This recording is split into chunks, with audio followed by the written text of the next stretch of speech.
asalaamaaleykum mbokki àdduna asalaamaaleykum mbokki Sénégal mbokki diaspora ñu ngi nuyu ñëpp di ziare ñëpp tey ñu am mbégte ak kontaante ñëw seet si monsieur Aboubacry Aba Kane mi nga xamante ne ni kilifa la gu mag a mag ci réew mi waaye tamit si diaspora bi nekk koo xamante ne ni wax dëgg yàlla responsable la ci diaspora bi nekk tamit koo xamante ne ni yàgg na ànd ak son excellence le président Macky Sall liggéey ak moom liggéey bu am solo ñu ngi ko lay nuyu bu baax a baax dañu lay bàyyi rek nga daal di nuyoo ak téléspectateur u Bitim Réew TV nga wax ñu kan mooy monsieur Aboubacry Aba Kane. Merci bien Alé Ndao maa ngi lay sant di la gërëm ci invitation bi di présentation brève rek ni maa ngi tudd Aboubacry Aba Kane bon souvent on m'appelle professeur Aboubacry Aba Kane bon depuis 21 ans je suis en Europe en Espagne la nekk. Bon nekk nag aussi au-delà de mes fonctions professionnelles de consultant international am ay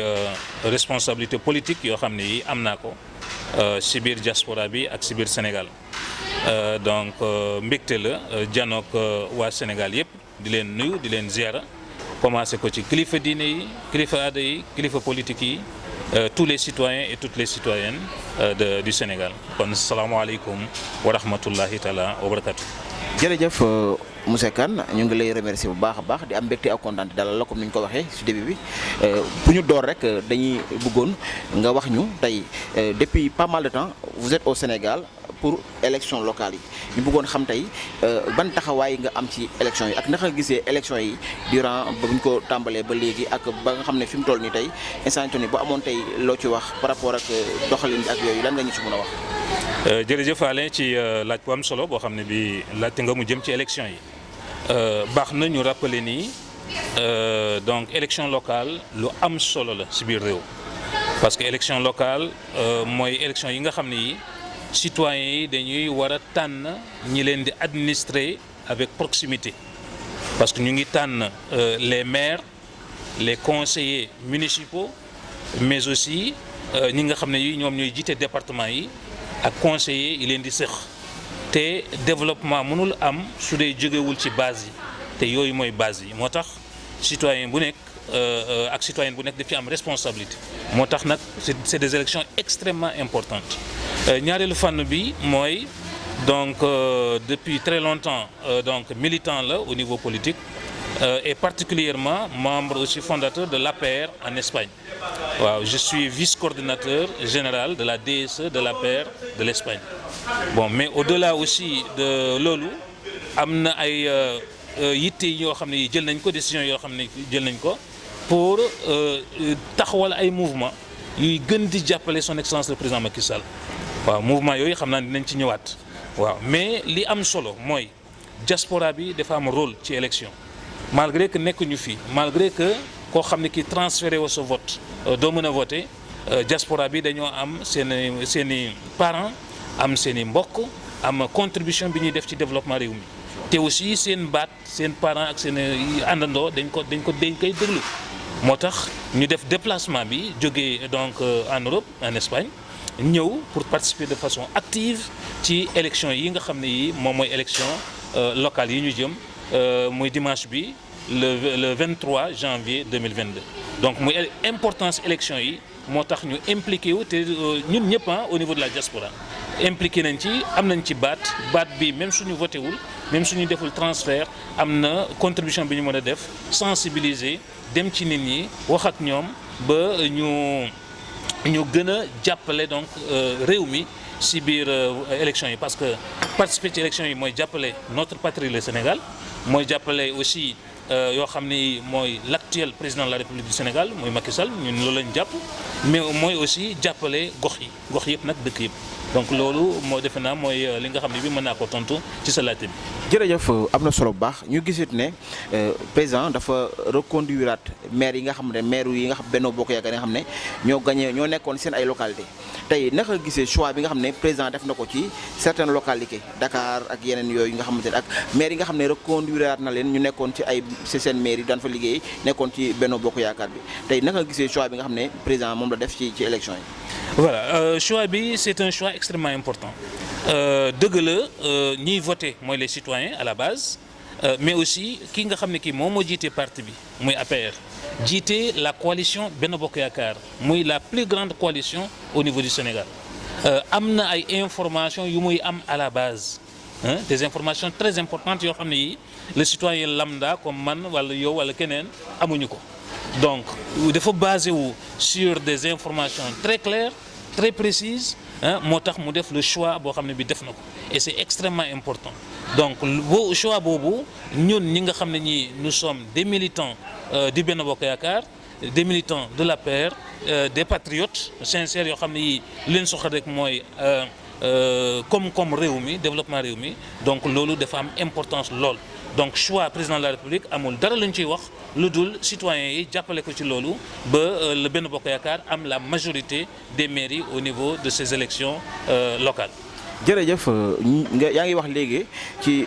les mouvements de soutien yi nga xam ne créé ngeen ko au niveau de la diaspora ak fii ci Sénégal pour jàppale son excellence le président de la République Macky Sall ñu bëggoon xam lan moo waral mouvement bi ak tey comme mouvement bi nga xam ne mu ngi tudd jàppale Macky Sall dooleel Amadou Ba tey lan moo waral création mouvement bi ak mouvement bi suñu doon xaymaal dayo bi fi mu toll lan nga ñu si mën a wax.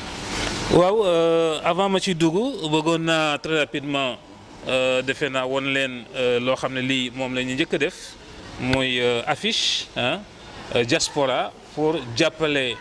Benno Bokk Yaakaar ci élection législative élection locale yi ñu jëm muy les élections du dimanche 23 janvier 2022 bon donc à part loolu lii day wone ni donc Benno Bokk Yaakaar Benno Bokk Yaakaar avec bien sûr le président du Benno Bokk Yaakaar c'est le président Macky Sall et le coordonnateur national du Benno Bokk Yaakaar c'est son excellence Amadou Ba donc au niveau national la ñu bëgg remporter la victoire pour la plupart des mairies et des départements du Sénégal ñaareelu thème bi pour répondre ci sa question mooy mouvement boo xam ne bi affiche bi daf koy wone mooy le mouvement jàppale président Macky Sall dooleel Amadou Ba waaw mouvement bi nag dafa am historique boo xam ne bii mu ngi démarré en 2018 en 2018 donc des membres de la diaspora des militants de la diaspora des patriotes de la diaspora dañoo ñëwoon fii au niveau du Sénégal daje fii des patriotes sénégalais yoo xam ne ñu ngi fii bougé wuñ fii ci Sénégal ñu ne nan la ñuy def ba fexe ba président Macky Sall ñu élire ko au premier tour pour un deuxième mandat pour les élections 2019 ñu si la ñu samp li ñu naan mouvement falaat Macky Sall dooleel Amadou Ba noonu la njëkkoon tudd waaw bi yàlla defee ba ñu def élection yi ba ñun ñëpp Sénégalais bi avec un très large pourcentage ñu réélire le président Macky Sall pour un deuxième mandat au premier tour ñu dajewaat ñu ne est-ce que dañuy supprimer mouvement bi wala day continuer ñu décider ni mouvement bi day continuer mais il faut que ñu soppi tur bi comme que falaat la woon te falaat nañ ko donc il faut que ñu soppi tur bi loolu moo indi ñu tuddee ko jàppale président Macky Sall pour la bonne réussite de son deuxième mandat mais continuer toujours dooleel excellence Amadou. voilà foofu la ñuy ñëw rek directement c'est-à-dire ñu gis jàppale Macky Sall mais dooleel Amadou Ba chaque jour ñu gis souvent dooleel Amadou Ba bi pourquoi ngeen def ci dooleel Amadou Ba c'est parce que Amadou Ba da ngeen am yéene ci moom pour mu nekk président de la République wala lan moo tax dooleel Amadou Ba bi quoi au vrai juste. Voilà pourquoi Amadou Ba c'est très simple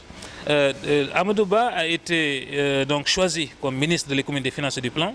le 2 septembre 2013 après l'accession de son excellence le président Macky Sall au pouvoir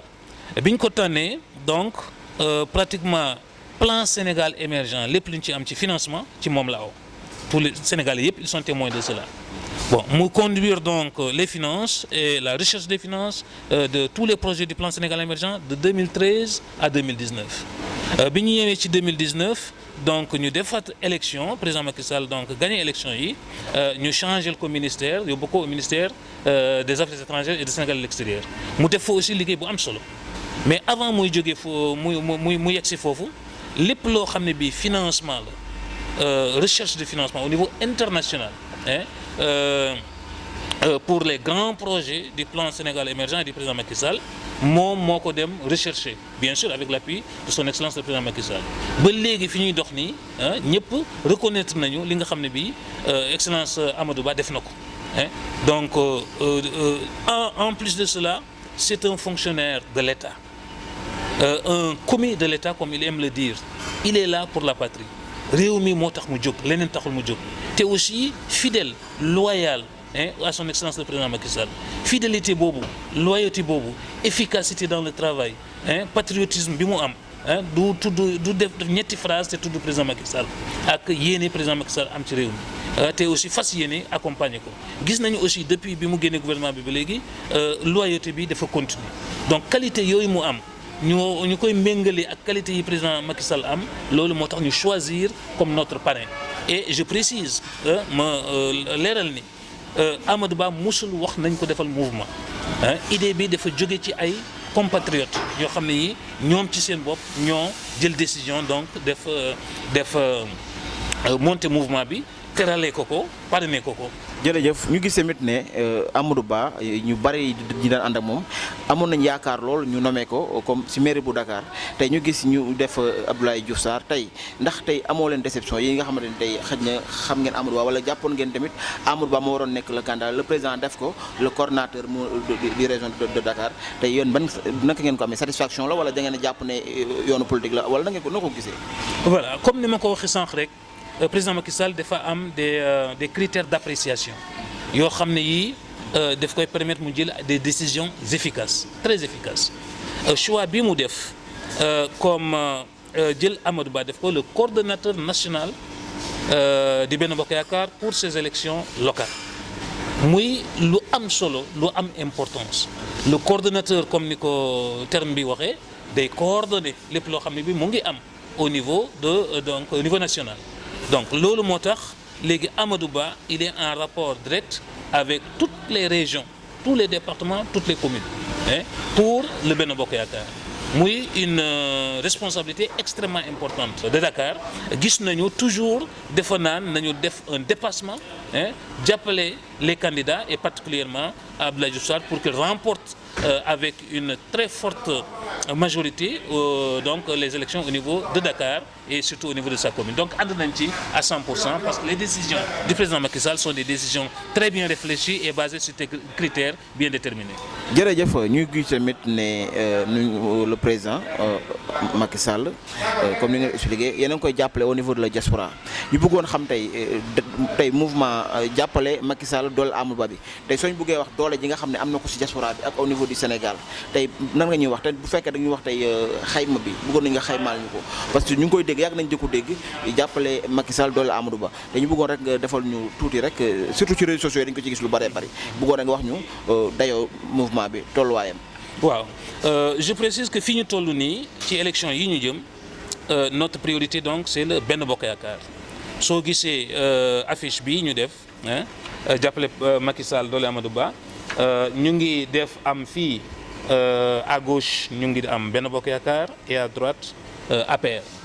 parce que c'est un mouvement indissociable de ces entités-là waaw loolu c'est très significatif ñun au niveau donc de la représentativité de jàppale président Macky Sall doole Amadou Ba c'est un mouvement national et international actuellement nous sommes à 97 sections au niveau national et international nous sommes présents en France en Angleterre en Espagne au Portugal Belgique Italie donc nous sommes présents dans tous ces pays-là et dans d'autres aussi pays aux États-Unis au Canada et dans pratiquement tous les pays de l'Afrique parce que diaspora bi comme ni ñu ko xamee dafa yaatu Turquie et cetera su ma mënuma ko fi lim puisque 97 ko fi limee xëy na lépp si lay yem donc nous sommes présents au niveau national et international et nous avons des représentants et représentantes yoo xam ne yi dañoo ñëw jógee seen réew kenn joxu leen 15 kenn joxu leen tànk ñu joxe seen réew ñëw participer de façon active au niveau donc de ces élections locales des gens sont venus de la France comme Mama Laguel Conté il est venu de la France ànd aussi ak Soxna Awa Diallo de Richard Toll doole Macky Sall et ku ci nekk responsabilité la am yeneen yoo xam ne jóge nañu au niveau donc des autres pays africains et des États-Unis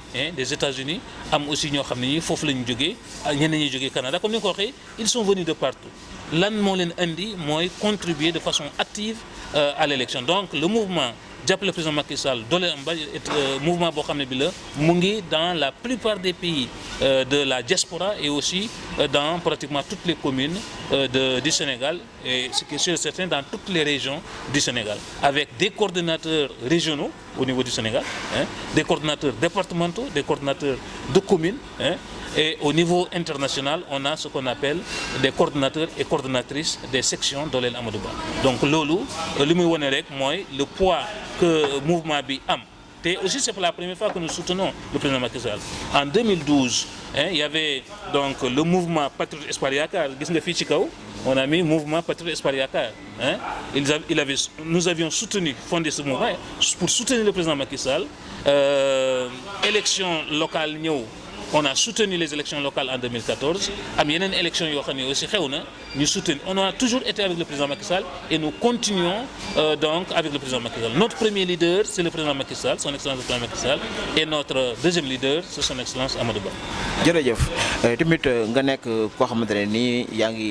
nekk membre de la diaspora nekk tamit ku actif lool yàgg jàppale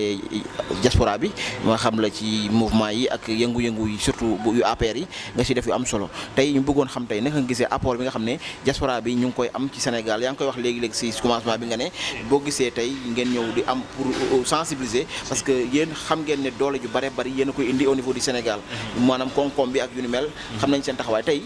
naka gisee diaspora bi ak tey ban message ngay lancé sa mbokk yi nga xam ne ñoo ngi si diaspora bi tey ban message nga leen di lancé. Voilà jërëjëf li nga wax c'est extrêmement important parce que autorité au niveau international ñoom ñëpp reconnaître nañu li diaspora bi du dugal suñu réew moo ëpp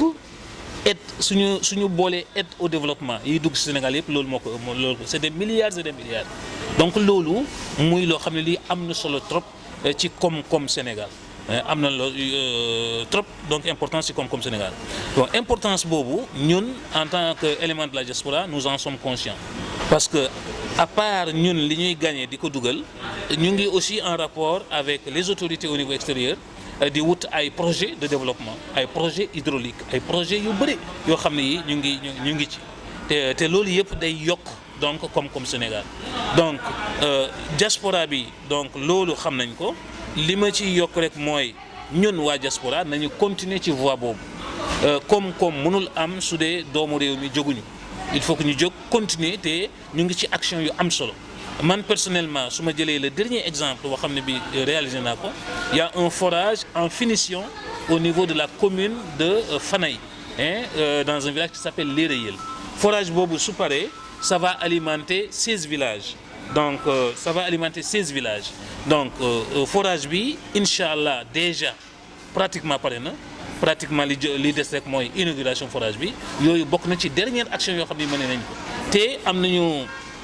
ay émigrés yu bëri ils font les mêmes choses les mêmes actions à travers toutes les régions du Sénégal donc action yooyu man li ma leen di ñaan rek mooy ñu continuer di ko def parce que suñu réew mënul développer wu sans la contribution des émigrés sénégalais lu am solo la donc ñuy ñaanal aussi ñuy sakku ñaan kilifa diine yi ñu yokkal ñu ñaan ba li ñuy mbëbët ci biir bitim réew pour andi ko ci biir Sénégal yàlla sotti lépp. amiin mais gis nañ nag waa diaspora bi ñu bëri ñu ngi postulé woon nekk candidat yu bëri Macky Sall sax moo leen woon ñi nga xamante ni ay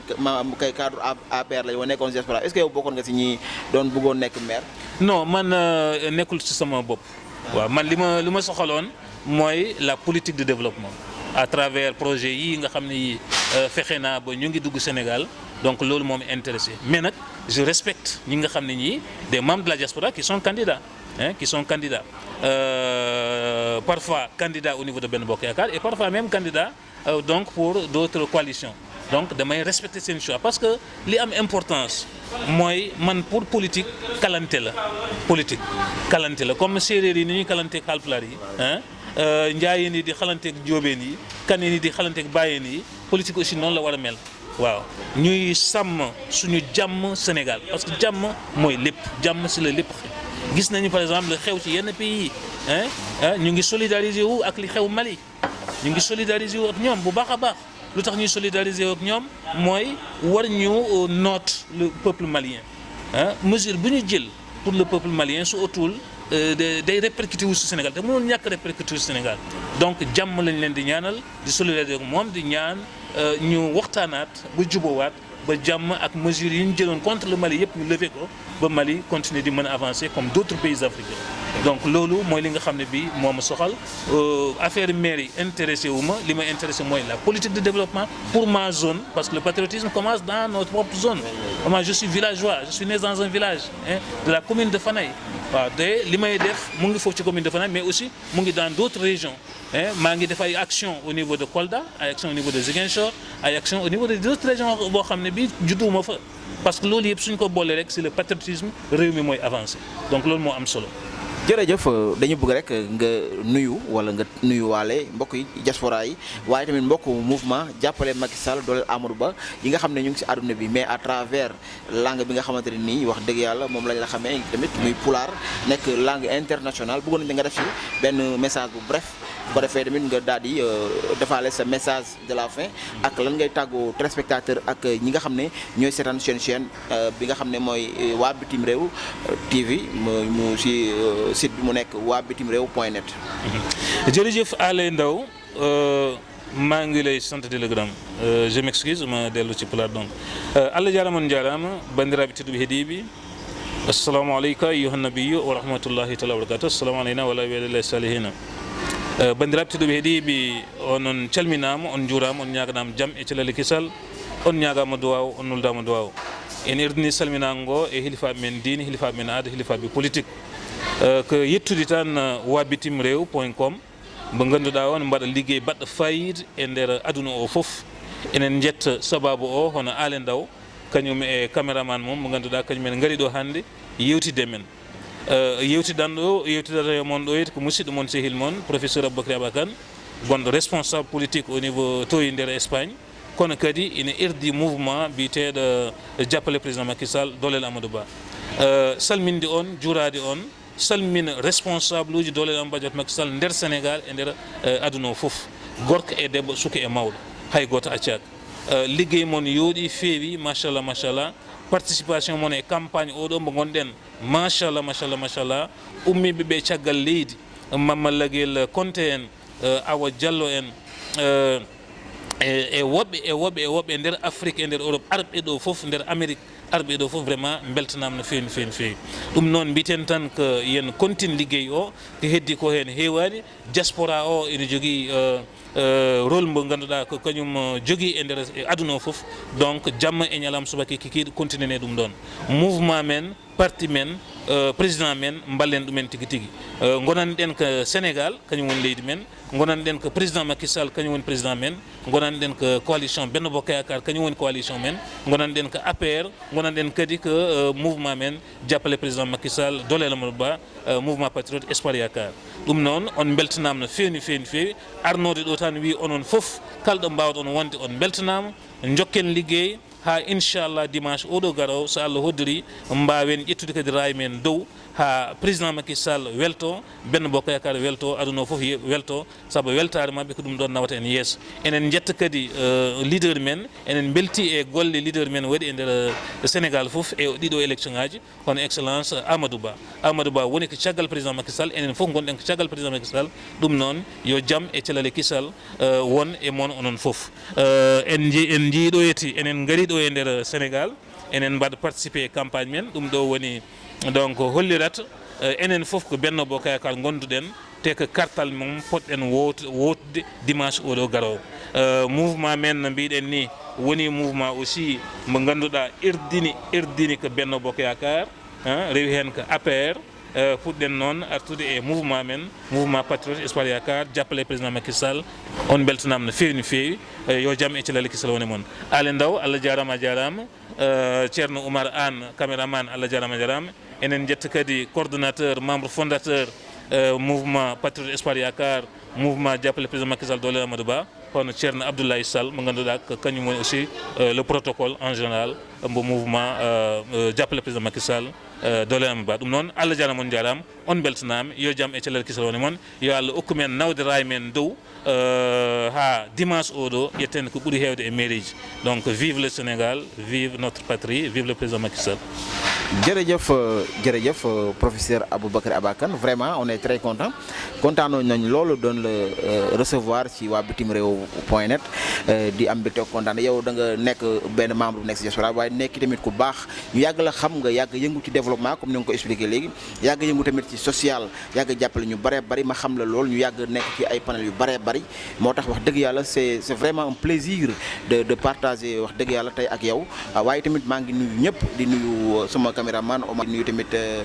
Moussé Sall di ko ziar bu baax waaye tamit di nuyu ñëpp ñi nga xamante ne nii ñoo safoo di seetaan chaîne waa bitim réew TV di nuyu ñi nga xamante tamit ñooy nekk si diaspora bi di ñu envoyé ay message di rafetlu liggéey bi di nuyu ñëpp di gërëm ñëpp di sant ñëpp di nuyu tamit suñu directeur ki nga xamante ne mooy monsieur Jamil Thiam nekk suñu directeur général nekk la ca Belgique Seydi Jamil ñu ngi lay ziar bu baax di la nuyu di la jaajëfe di nuyu bépp mbooloo bu nekk si diaspora bi di fàtte di nuyu waale sama yaay Kumba Jara di ko nuyu bu baax di nuyu ñëpp di gërëm ñëpp di sant ñëpp di leen jox di daje incha allah beneen yoon ak beneen invité jërë ngeen jëf.